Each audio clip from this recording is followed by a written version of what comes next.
अस्सलाम वालेकुम, welcome back to my YouTube channel learning skill. आज मैं आपके साथ उर्दू की वर्कशीट शेयर कर रही हूँ जिसका उन्वान है आदि अशकाल।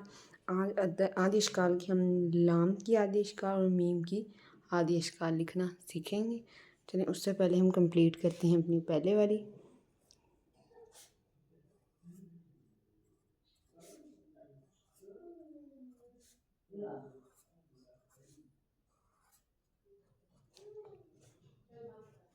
जीम की आदि शक्ल, चे की आदि शक्ल, हे की आदि, देन खे। नेक्स्ट है सीन की आदि अशकाल, शीन की आदि अशकाल, स्वाद की आदि अशकाल, ये स्वाद की,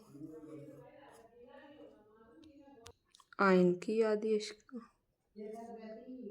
गाइन की आदि अशकाल, फे की आदि अशकाल, काफ नुक्ते वाले की आदि अशकाल, काफ डंडे वाले की आदि अशकाल, ये गाफ। नेक्स्ट हमने लाम की आदि, ये लाम की आदि अशकाल और ये मीम की। ये थी आज की हमारी वर्कशीट, कंप्लीट हो गई है। वीडियो अच्छी लगी है तो लाइक करें, शेयर करें, कमेंट करें। इस तरह की मज़ीद वीडियो देखने के लिए मेरे चैनल को सब्सक्राइब करें। Thank you.